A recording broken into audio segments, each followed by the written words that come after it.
오늘 우리에게 주시는 하나님의 말씀은 고린도후서 3장 1절에서 5절, 고린도후서 3장 1절에서 5절. 제가 가진 성경책 신학성경 288쪽입니다. 봉독하겠습니다. 우리가 다시 자천하기를 시작하겠느냐? 우리가 어찌 어떤 사람처럼 추천서를 너희에게 붙이거나 혹은 너희에게 받거나 할 필요가 있느냐? 너희는 우리의 편지라. 우리 마음에 썼고 뭇 사람이 알고 읽는 바라. 너희는 우리로 말미암아 나타난 그리스도의 편지니 이는 먹으로 쓴 것이 아니요 오직 살아계신 하나님의 영으로 쓴 것이며 또 돌판에 쓴 것이 아니요 오직 육의 마음판에 쓴 것이라. 우리가 그리스도로 말미암아 하나님을 향하여 이 같은 확신이 있으니 우리가 무슨 일이든지 우리에게서 난 것 같이 스스로 만족할 것이 아니니 우리의 만족은 오직 하나님으로부터 나느니라. 아멘. 아멘. 말씀의 제목을 함께 읽습니다. 시작. 우리는 그리스도의 편지입니다. 여러분이 하나님을 믿고 예수 그리스도를 우리의 구주로 영접하고 또 이렇게 우리 공동체에 모여서 예배하고 이런 것 중에 하나님을 위한 거 말고 여러분에겐 어떤 복이 있고 어떤 은혜가 있을까 여러분 생각을 많이 해보셨을 거예요. 전에는 내 품에 안겨지고 내가 병이 났고 내가 뭐 돈을 많이 벌고 또 내가 기도하던 것이 이루어질 때마다 반응하는 그런 신앙생활을 해왔고 또 그것이 하나님 믿는 거라고 생각을 해왔던 것 같습니다. 그렇죠? 그런데 성경을 보다 보니까 하나님을 잘 믿고 예배하고 하나님을 위해 살았던 사람들이 별로 부자로 산 사람들이 별로 없어요. 그리고 평탄한 인생을 산 사람이 없는데도 우리는 자꾸 하나님을 믿고 예수님을 믿는 게 세상에서 원하는 욕구를 채워가고 세상 사람들이 부러워하는 것을 나도 갖는 것으로 이해할 때가 많이 있었다는 거예요. 그렇다면 최소한 우리가 하나님을 들어는 봤으나 하나님을 제대로 알지도 못하고 믿었을 가능성이 아주 많다라는 거예요.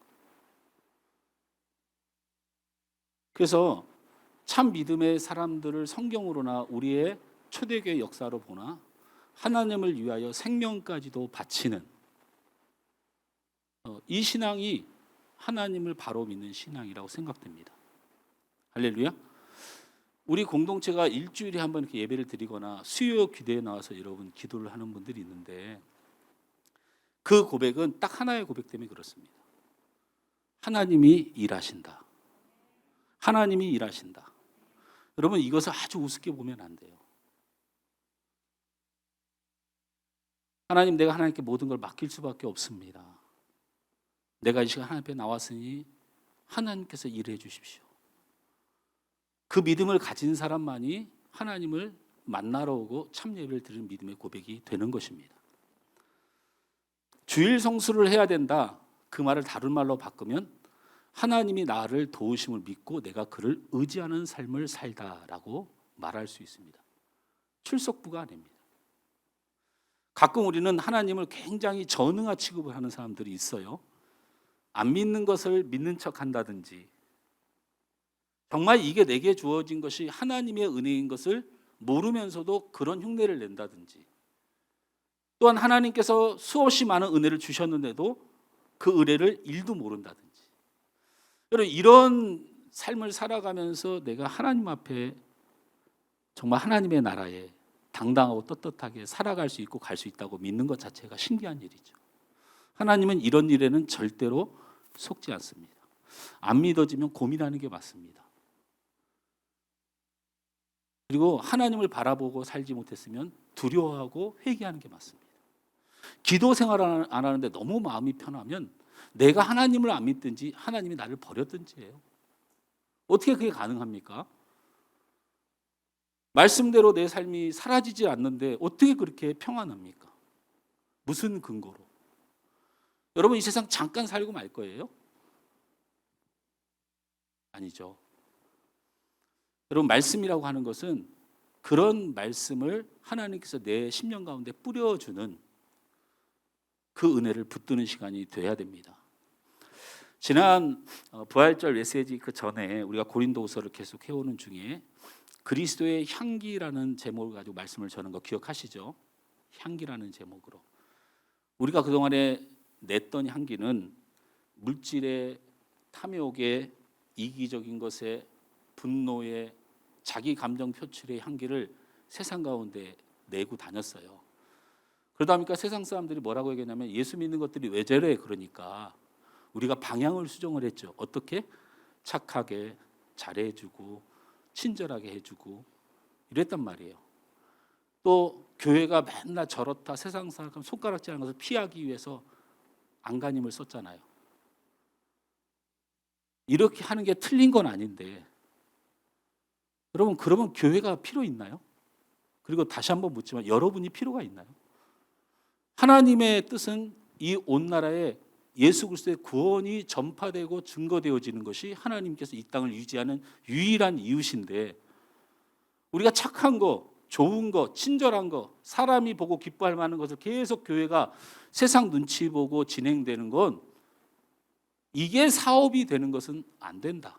왜냐하면 이런 것들은 우리가 하나님의 영광을 위하여 갖춰야 될 덕목이지 인격이고 그렇지 않습니까? 교회는 뭐를 해야 돼요? 여러분이 예수를 간절히 믿고 진짜로 믿고 철저히 믿는 것을 보면서 세상 사람들이 예수밖에 구원이 없나? 저들은 왜 저러지를 느껴야 되는 거예요.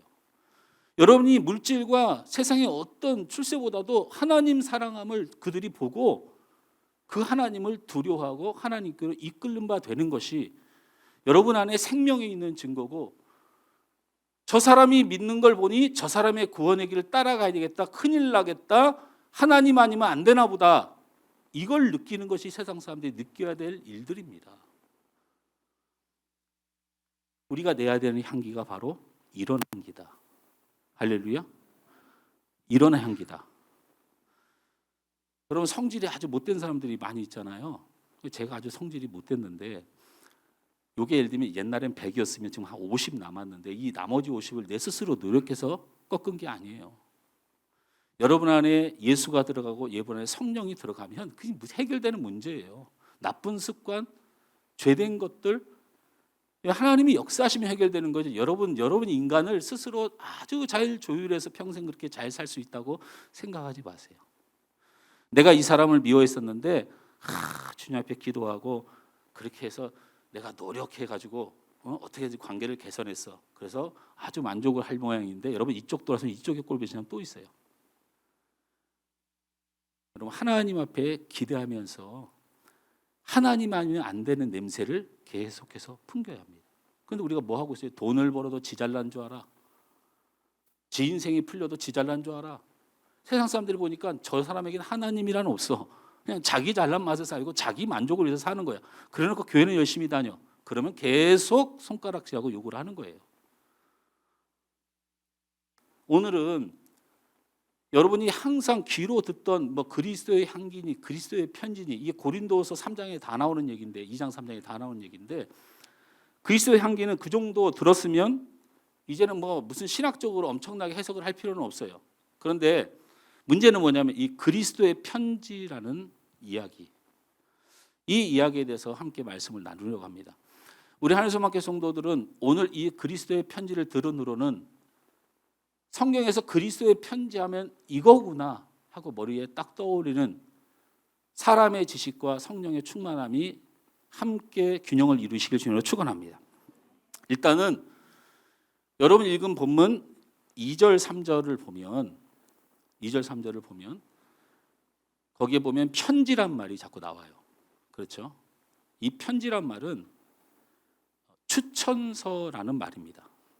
이게 편지하고 추천서가 비슷하긴 하지만 사실 완전히 다른 거라서 이게 원어로 해석하면 그리스도의 추천서, 그리스도를 추천하다. 이런 뜻입니다.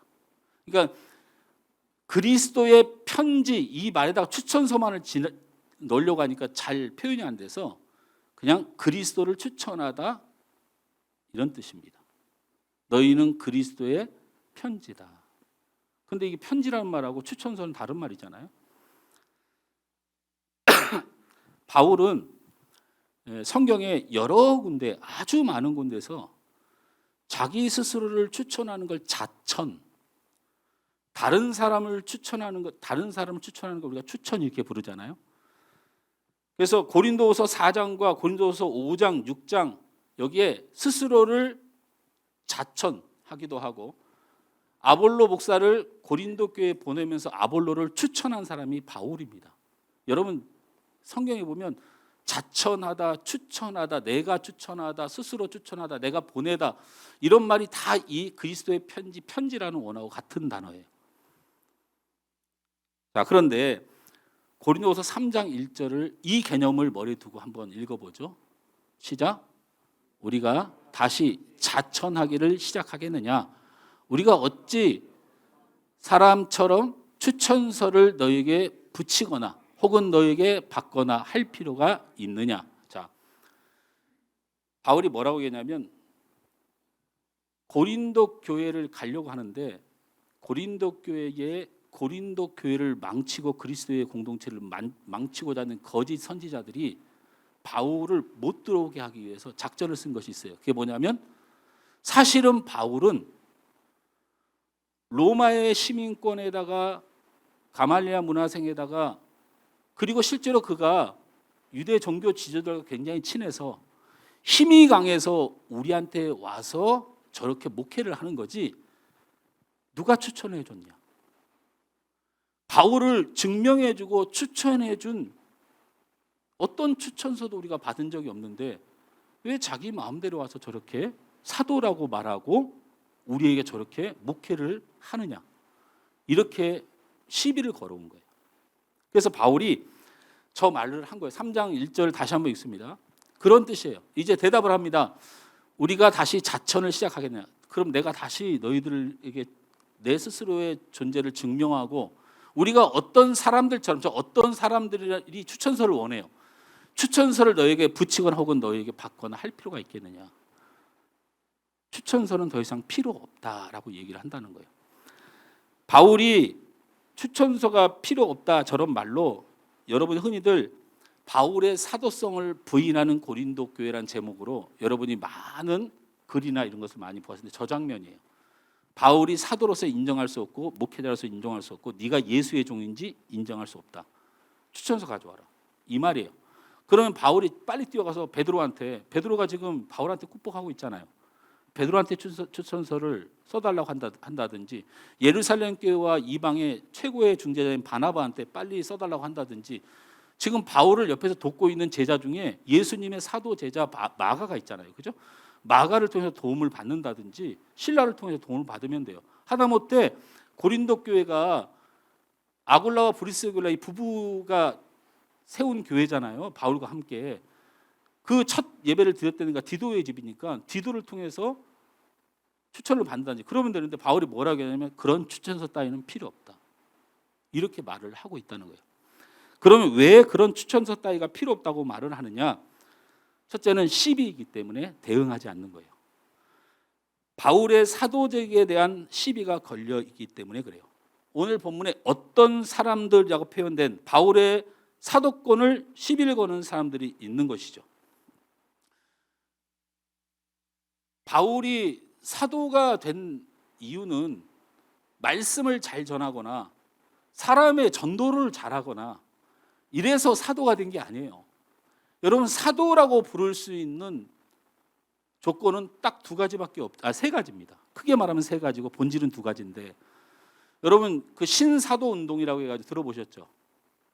신사도 운동이 이단입니다. 본인들이 사도라고 주장을 합니다. 가장 큰 대표적인 교회가 여러분 우리나라에서 굉장히 크고 유명한 교회, 제자훈련의 최고의 교회였던 제자교회가 신사도 운동을 한 교회예요. 그 목사님이 이미 구속돼서 나와서 있지만 성경을 잘못 해석해서 빠진 길이지만 그 목사님이나 성도들에게 무슨 죄가 있겠나 싶은데 그래도 이단은 이단입니다. 신사도 운동이 뭡니까? 내가 사도라는 것입니다. 예수를 믿으면 사도라는 것입니다. 여러분, 예수 믿으면 사도 아닙니다. 사도라고 부를 수 있는 사람은 오직 예수님을, 부활의 예수님을 만난 사람, 이 사람들만 사도입니다. 또 부활의 예수님을 만난 사람, 그리고 예수님 앞에 부름을 받아 파송을 받은 사람. 그러니까 예수님을 직접 부활의 주님을 만났거나 이 부활의 주님을 직접 만나서 예수님께 직접 파송을 받은 사람, 이 사람만을 사도라고 부릅니다. 자, 바울이 예수님의 부활의 주님을 만났습니까? 안 만났습니까? 만났습니까? 안 만났습니까? 만났지 않습니까? 그 증인이 한둘입니까?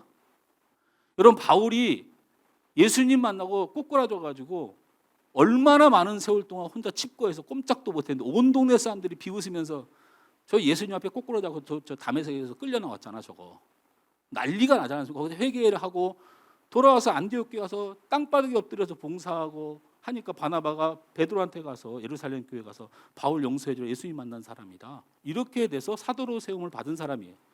그렇죠? 왜 네가 나를 핍박하느냐? 왜 네가 나를 핍박하느냐?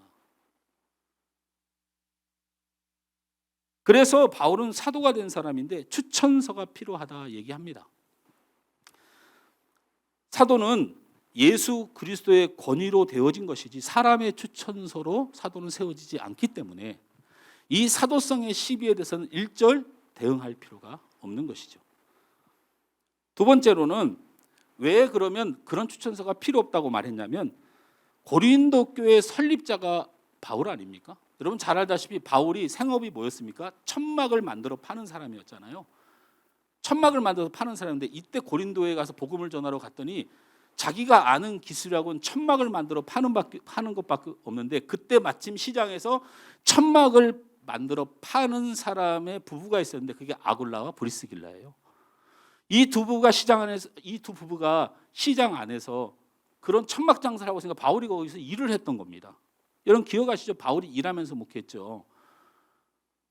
그래서 거기서 복음을 전하기 시작했고 그들이 은혜 받고 그러면 우리가 이럴 것이 아니고 우리 함께 모여서 예배드리자 해서 생겨난 교회가 고린도 교회입니다.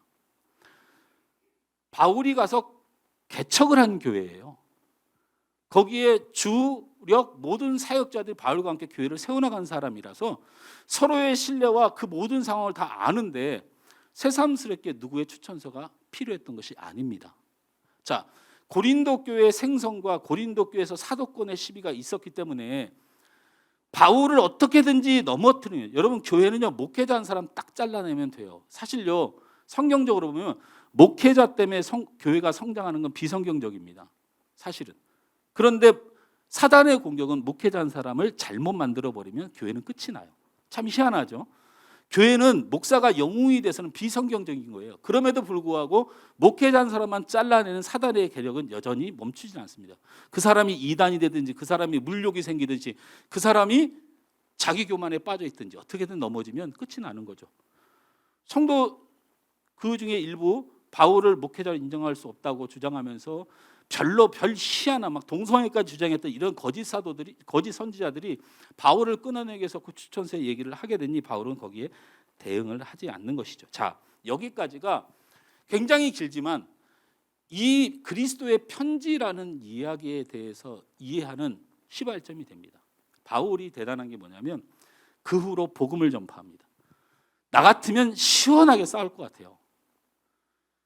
베드로도 동원하고 요한도 동원하고 마가도 동원하고 있는 사도들 다 불러다가 이때 당시 정도 되면 바울이 사도들 좀 모이세요 하면 아마 떼거지로 모이지 않겠습니까?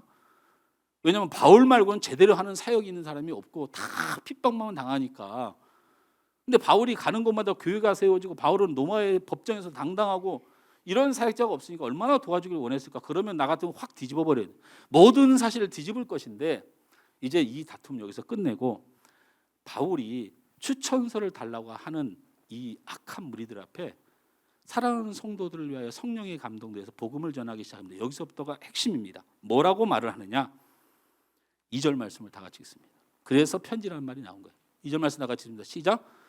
너희는 우리의 편지라 우리 마음에 썼고 뭇 사람이 알고 읽는 바라. 추천서를 갖고 오라니까 뭐라고 하냐면 너희는 우리의 편지라. 자, 편지란 말이 추천서라으니까 그렇게 넣고 다시 읽어봅니다. 시작. 너희는 우리의 추천서라. 그렇습니다. 유명한 사람 베드로 사도, 요한 사도 추천서 그런 정도의 사람의 거물급의 추천서를 달라고 그랬더니 바울이 뭐라고 하냐면 너희가 나의 추천서다. 이렇게 말을 하고 있어요.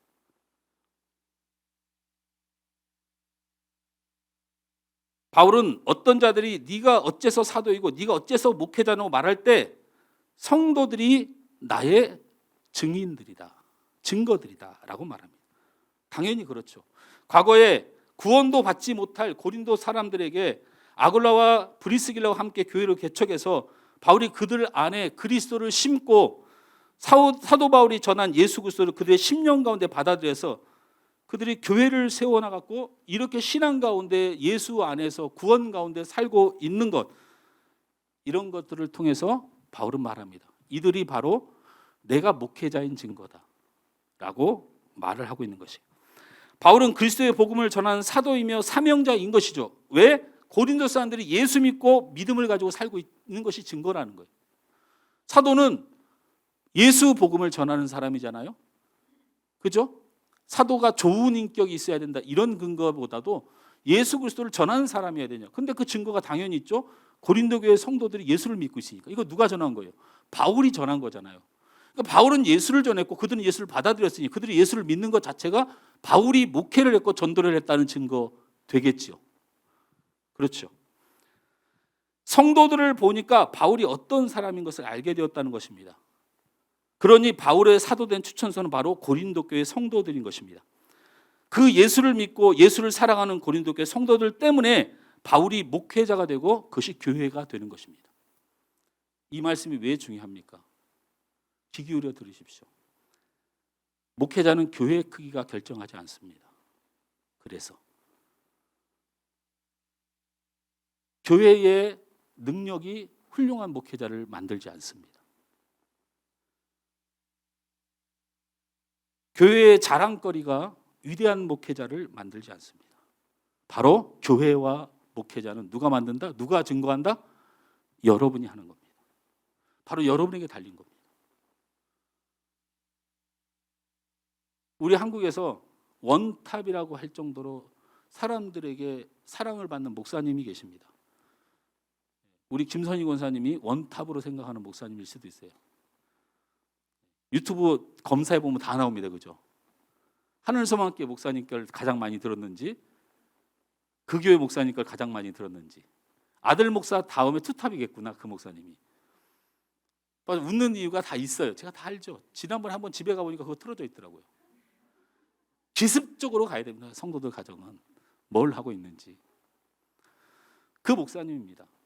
저희 교단에서 저 뭐 방송을 나가고 있어서 이래나 저래나 그냥 속상하고 마음 상해서 하는 말이에요.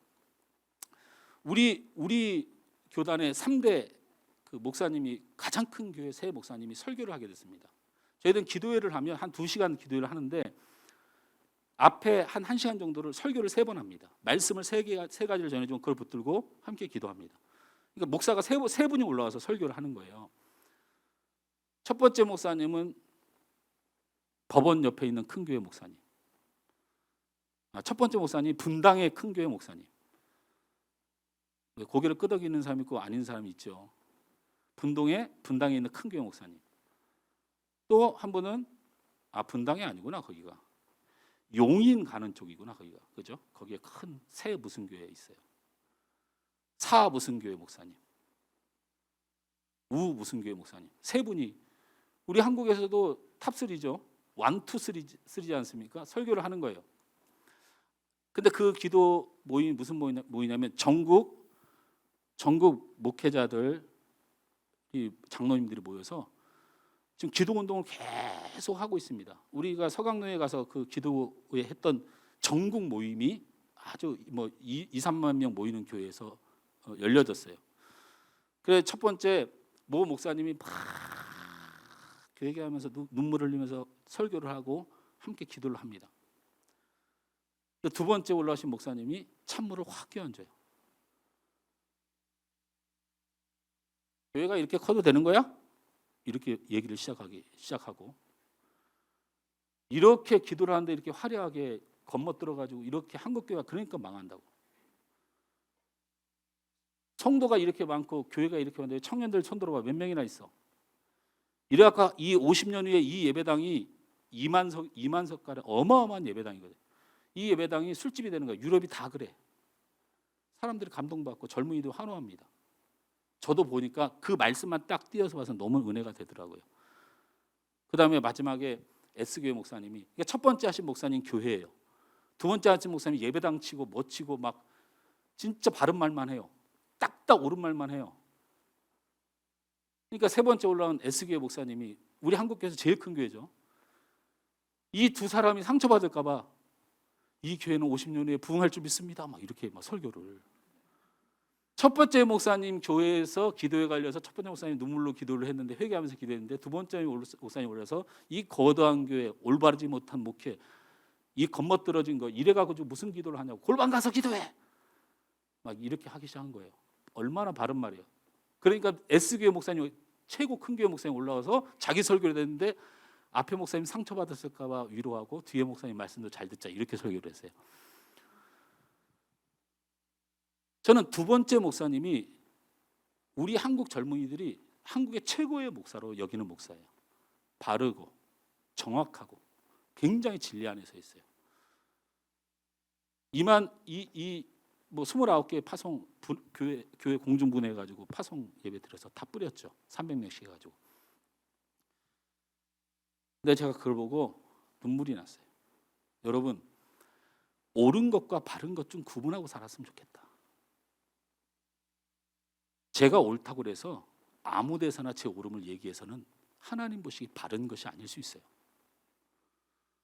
어떤 성도가 죄를 졌는데 내가 그 죄를 지적하고 나는 죄인이 아님을 강력하게 얘기해서 그 사람이 회개될지 모르지만 그래도 그것은 바른 건 아니에요. 가서 나도 그랬어. 힘내. 우리 사람 다 죄인 아니야? 너무 낙심하지. 우리 하나님 앞에 기도하자. 여러분, 이게 옳지는 않아도 이게 바른 거 아닙니까? 그 목사님 훌륭한 거 다 합니다. 정말 실망했고.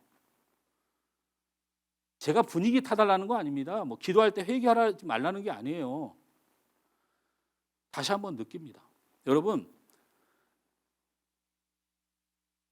여러분을 통하여 내가 목회자인지 아닌지가 드러납니다.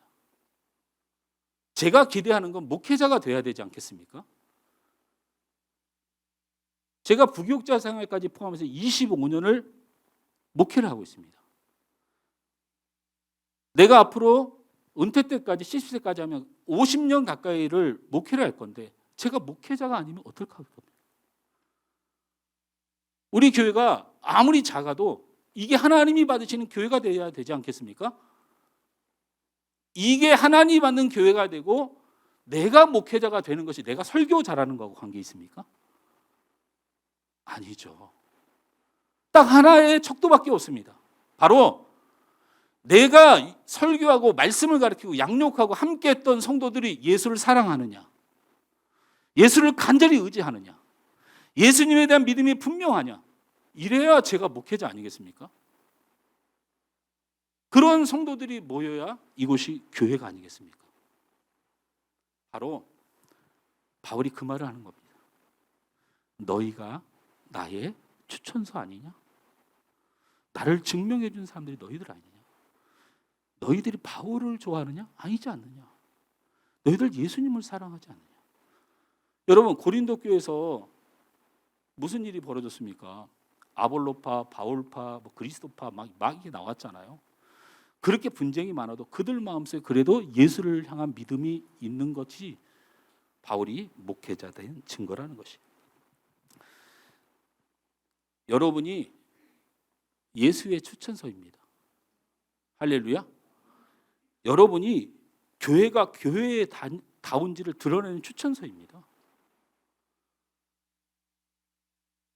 여러분이 어디 가서 어떻게 살아가는지, 여러분이 어떤 모습을 가지고 살아가는지를 통하여 여러분, 예수님이 추천되고 있는 중이고 예수님이 소개되고 있는 중이고 우리 하늘소망교회가 소개되고 있는 중입니다. 할렐루야. 우리 이하서 집사님 여기 계시지만 연말에 하사모라고 하는 정말 선한 이 공동체를 이끌어 가시는데 제가 한 3번 정도 참석을 했는데 연말마다 그 뭐 행사를 하잖아요. 그 행사 이름이 뭐예요? 네, 송년 모임 같은 걸 하잖아요. 깜짝 놀랐어요. 제가 국회의원한테도 인사를 받아보고요. 왜냐하면 우리 집사님이 저한테 우리 담임 목사님이십니다 이러니까 국회의원도 와서 인사를 해주셔요. 그리고 그 지역에 아주 큰 교회 목사님들도 저한테 와서 인사를 해줘요. 근데 그분들이 대단히 실망하셨을 거예요. 우리 하늘소교가 너무 작은 줄은 모르고 있을 거야.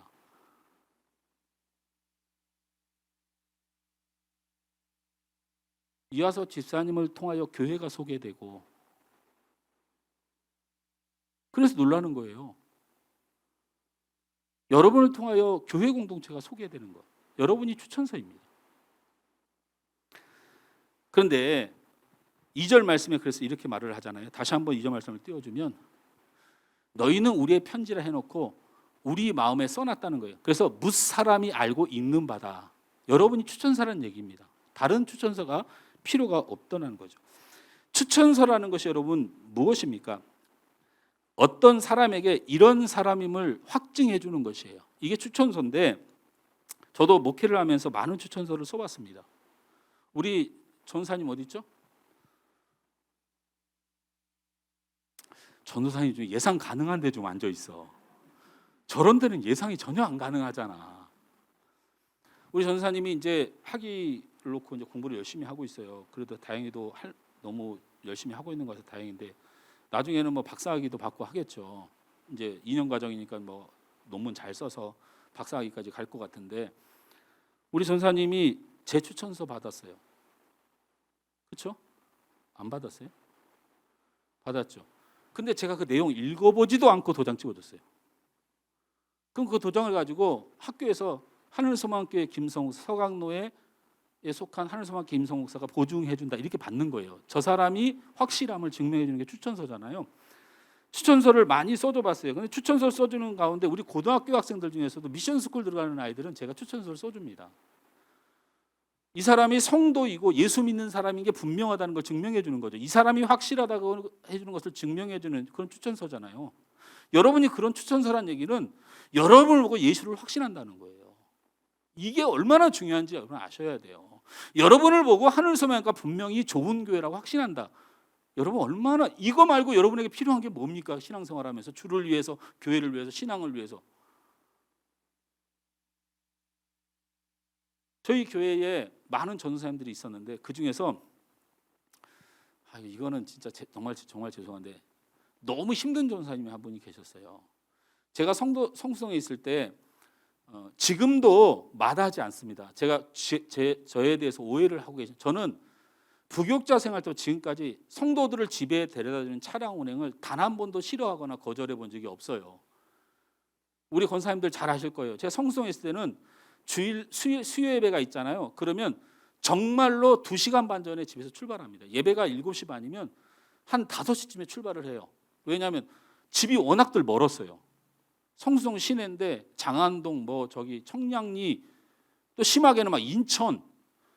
그래서 한 바퀴를 돌고 모시고 모셔다 드리고 끝나면 또 이렇게 돌아서 모셔다 드리고 차량 운행만 4-5시간이 넘어요. 예배 시간 빼고. 저 그거 10몇 년 동안 한 번도 거르지 않고 있습니다.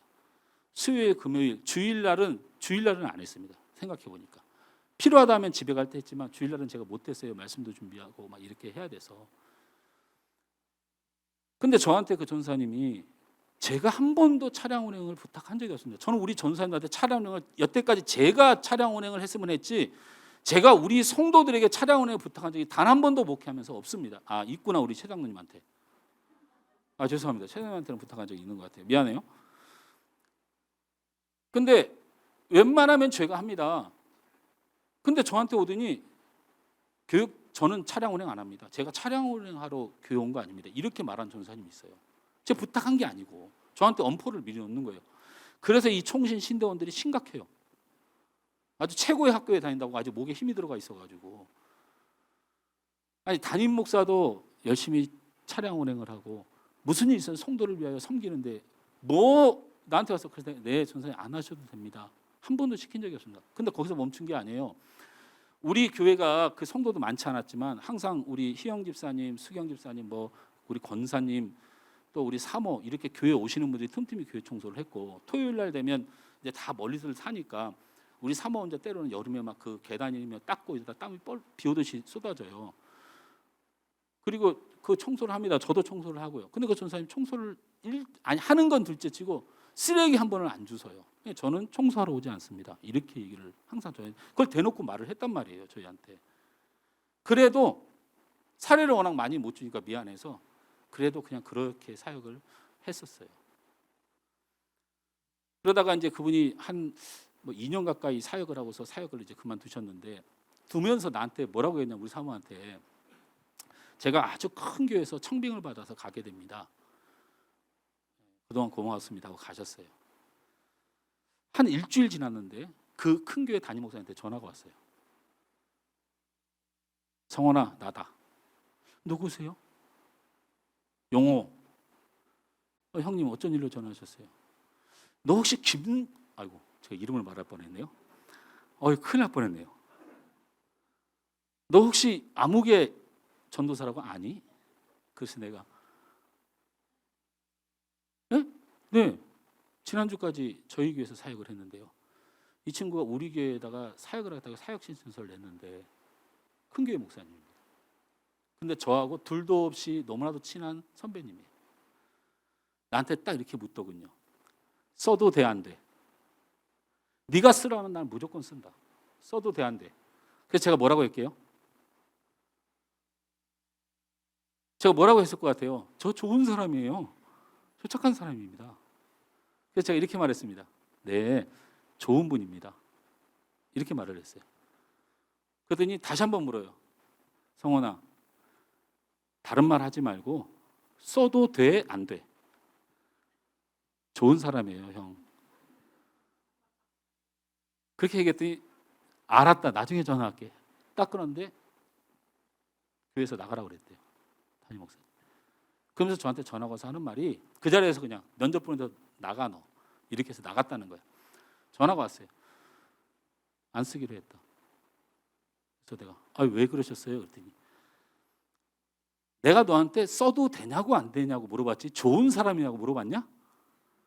그러니까 네 말은 쓰면 안 좋다는 말로 난 계속 들렸다. 그렇게 말을 하더라고요. 추천서가 바르지 않으면 절대 그곳에 있을 수가 없습니다. 추천해주는 내가 바르게 얘기하잖아요. 추천서가 말하는 대로 되는 거예요. 추천서가 아닌 것 같습니다 아니면 그 사람 못 쓰는 겁니다. 추천서가 되는 것 같습니다 그러면 쓰는 거예요. 성도가 예수를 추천하는, 저 사람을 보고 예수가 소개되어지면 하나님의 은혜가 임하는 겁니다. 그게 교회가 되는 거예요. 여러분 안에 예수가 있고 하나님이 여러분 심령 가운데 주의 사랑의 편지를 심어놓은 사람들이면 그것이 좋은 목회자가 되는 것이에요.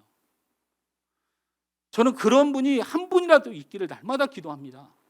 제가 뭘 간절히 기도할까요? 예수 잘 믿고 예수 사랑하는 우리 성도들이 되기를 간절히 기도합니다. 이게 유일하게 교회되고 제가 목회자가 된 이유이기 때문에 그렇습니다. 출애굽기 31장 18절 말씀을 다 같이 한번 읽어봤으면 좋겠어요. 시작. 여호와께서 시내산 위에서 모세에 이르기를 마치신 때에 증거판 둘을 모세에게 주시니 이는 돌판이요 하나님이 친히 쓰신 거예요. 그냥 떼어놓으세요. 여러분 이거 십계명 주던 장면이고요, 율법을 주던 장면이에요. 저기 보면 하나님이 친히 쓰신 거, 저거 한글로 저렇게 써놨잖아요. 원문에는요 손으로 직접 쓰시다 이렇게 써 있어요. 그러니까 손으로 하나님이 돌판에다 직접 글을 쓰셨다는 거예요, 모세 앞에서. 저게 율법입니다. 근데 저게 법을 잘 지켜라 이게 아니고, 여러분 하나님의 의도를 정확히 아셔야 돼요.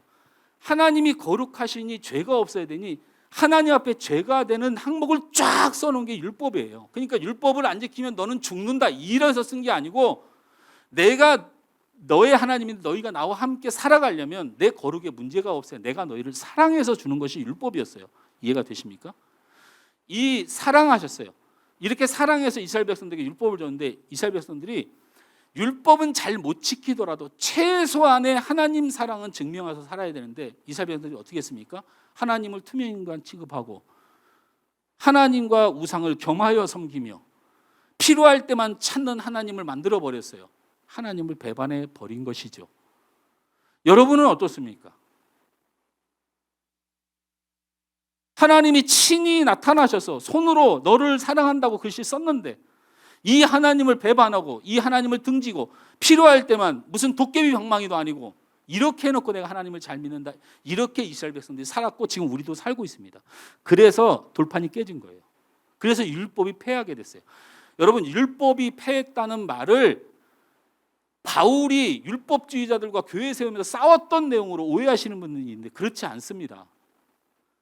율법은 언제 패해졌느냐? 에레미야서를 보면 됩니다. 에레미야서 31장 31절에서 34절. 요거는요, 여러분 신앙생활에서 꼭 확인해야 될 복음입니다. 함께 있습니다. 여호와의 말씀이니라. 보라, 날이 이르니 내가 이스라엘 집과 유다의 집에 새 언약을 맺으니. 하나님이 언약을 새로 믿는 거예요. 율법이 아니고. 시작. 이 언약은 내가 그들의 조상들의 손을 잡고 애굽 땅에서 인도하여 내던 날에 맺은 것 같지 아니하다. 저게 무슨 말이에요? 십계명을 줬을 때하고 다른 언약을 맺겠다. 그 뜻이에요. 계속 있습니다. 내가 그들의 남편이 되었어도 그렇게 사랑했어도 그들이 내 언약을 깨뜨렸습니다. 여호와의 말씀이니라. 그 다음에 계속 있습니다. 그러나 그날 후에 내가 이스라엘 집과 맺은 언약은 이러하니 곧 내가 나의 법을 그들의 속에 두며 그들의 마음에 기록하여 나는 그들의 하나님이 되고 그들은 내 백성이 될 것이라. 여호와의 말씀이니라. 여러분, 바울이 율법을 부인했습니까? 아닙니다. 바벨론 포로로 하나님 앞에 징계받고 하나님 안 섬기다가 똑바로 안 믿다가 바벨론으로 포로가 됐을 때 에레미야 선지자가 눈물로 기도하면 한 번만 살려달라고. 그러니까 하나님이 에레미야 선지자에게 나타나서 말씀하신 거예요. 너희가 지킬 수 없는 그 모든 율법을 폐하고 너희 선지자의 그 눈물을 보고 이제는 내가 너희 마음속에 내 사랑을 심을 것이다. 내가 믿음을 너희 마음속에 심을 것이다. 이제는 이것이 너와 내가 맺는 새 언약이 될 것이다. 여러분, 여러분이 추천서가 돼야 되고 여러분이 하나님과 예수님에 대한 증인이 돼야 되는 것을 고민하시는 분들, 글로나 이론으로 되지 않습니다. 반드시 하나님의 역사를 통하여 여러분 마음에 큰 믿음을 주실 것입니다. 그러니까 그런 부담감, 내가 제대로 믿을 수 있을까, 내가 잘할 수 있을까, 이런 부담감은 여러분 갖지 마세요. 사람이라 갖는 건 이해하지만 하나님이 뭐라고 말씀하셨습니까? 반드시 나의 백성의 마음에 심을 것이다. 심을 것이다. 줄 것이다. 여러분, 하나님이 주십니다. 걱정하지 마세요. 제가 여러분보다 예수님 더 의심했고 제가 목사 아들로 살아가면서 느꼈던 신앙의 괴리가 여러분보다 훨씬 더 심합니다. 훨씬 더 심해요. 그럼에도 불구하고 하나님은 내 마음을 활짝 열고 하나님이 에레미야에게 선지자에게 약속했던 그의 사랑을 부으시고 그의 증거를 부으시고 친히 연필로 써서 내 마음에 새겨서 날마다 그것을 느낄 수 있도록 은혜를 주십니다. 할렐루야. 할렐루야. 앞으로 세상을 살아가면서 자, 여러분이 예수님의 편지고 예수님의 추천서고 예수님의 증인이고 목회자의 증인이고 편지인데 여러분을 한번 돌아보세요. 여러분 보면 김성호 목사 훌륭하다는 소리 나오겠습니까? 네, 한 사람이 있습니다. 여러분 보면 김성호 목사 좋은 목사라는 소문 나겠습니까? 뭐 여러분 설교 잘해서 우리 목사님 잘생겼단 말이 죄송합니다. 뭐 이런 거 얘기하시겠습니까?